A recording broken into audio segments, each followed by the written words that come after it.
Kia ora, nerdlings. That's hello in Maori. I'm coming to you live from Audify. That's the house that we're staying at, and this is the deck. Today, I'm going to be taking you through what it's like to be in the field for a day. I hope you enjoy. So like I said in this podcast, I'm going to be walking you through what a day in the field is like with me, the Queen Nerdling. So here I am in my Mustang suit getting ready to go out on the water.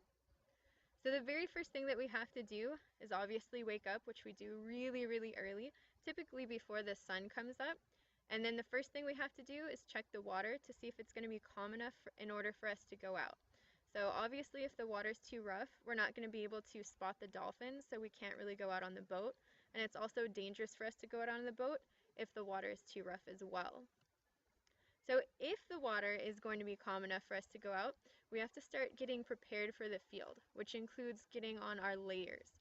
So we have to wear a lot of layers of clothes to keep warm in the field. This is going to be the base layer, so what goes under everything, and that's going to be a thermal layer. Then you're going to have your second layer, so I layered on another shirt over that, and some pants.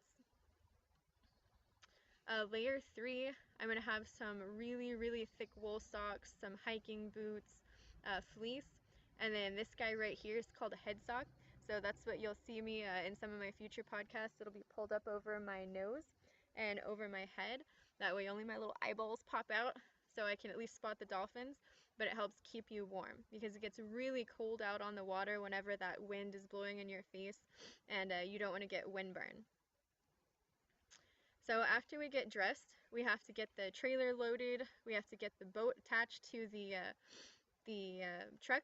So this is us attaching the boat to the trailer hitch, or I should say the trailer that the boat is on to the trailer hitch right here. And this is me guiding the other Heidi, Dr. Pearson, our primary or principal investigator on our research team, to get that boat attached. So she's getting closer, so this is Dr. Pearson right here. Backing up, the name of this car is Susie. So she is backing up Susie in order for us to attach the boat to the trailer hitch. And this is me basically just telling her how much room she has left before we can go ahead and attach it. After we get the boat all attached and everything set up, we have to make sure that the boat is fully gassed up because you don't want to run out on gas whenever you're in the middle of the ocean.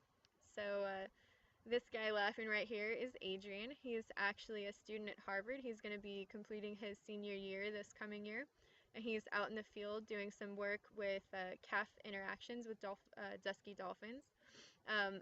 This is the backside of Alistair. He is the person teaching me how to drive the boat out in the open ocean. So this is us about to launch the boat, so we're kind of ready to go and get out on the water.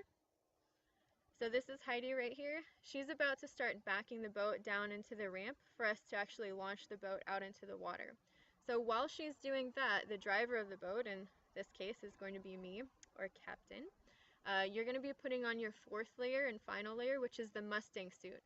We also call that a survival suit. So not only does it protect you from the wind and all of the elements, it's actually going to protect you from the water, and it serves as a flotation device as well.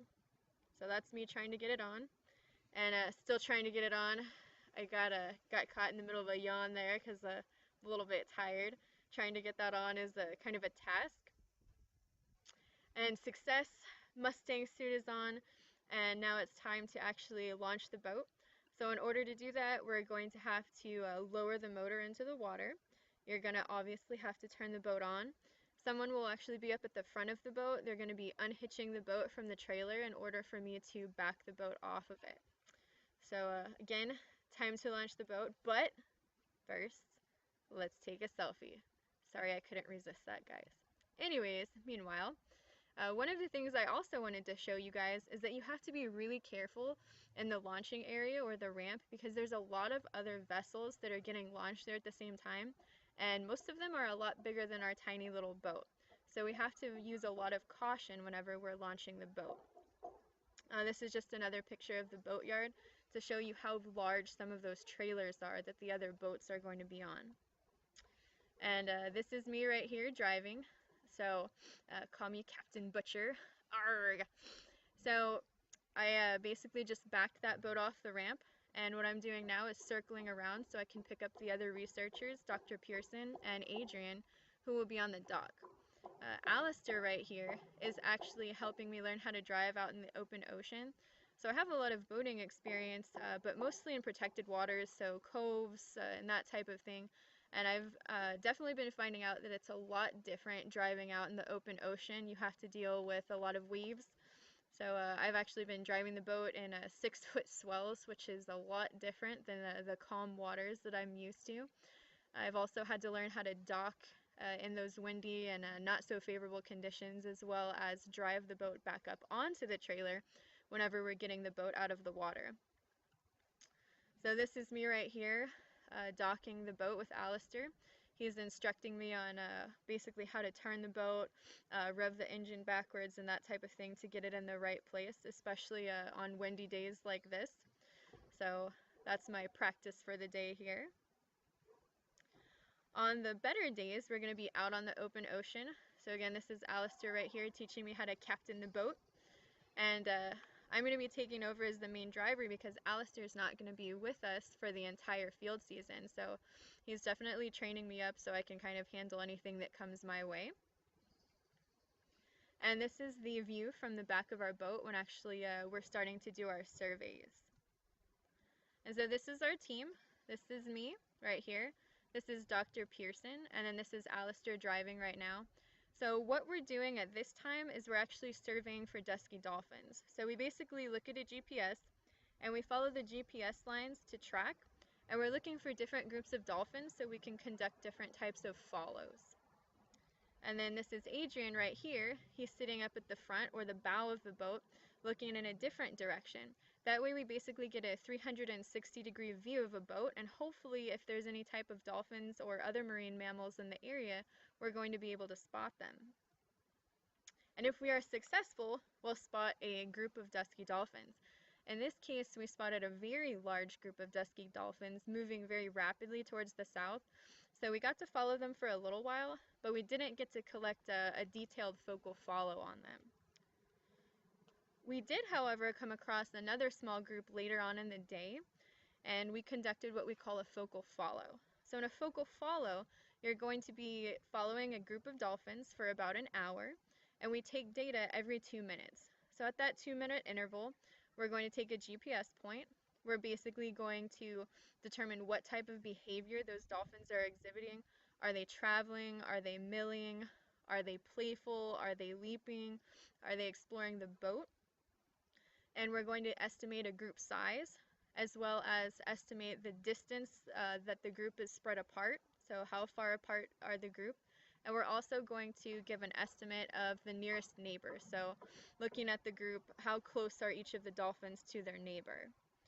One of the things that we also do while we're out on the boat, we'll take pictures of the dorsal fins. This actually helps us categorize what dolphin is what. So it helps us to identify them, just like you and I have names. Well, we identify dolphins by their dorsal fins.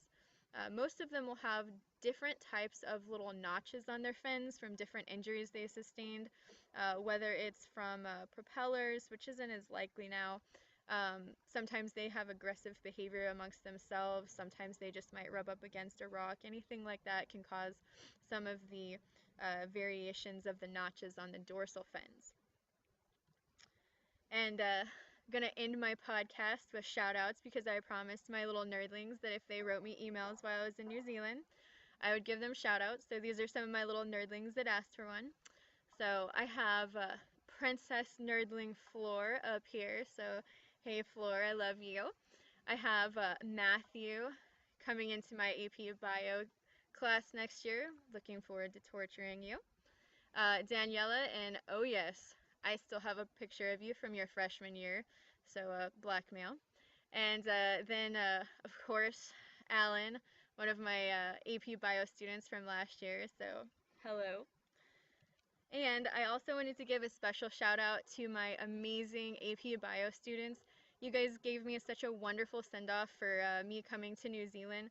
I absolutely loved the dolphin that you guys got me and signed, and my Queen Nerdling Teacher of the Year plaque, as well as my beautiful dolphin necklace.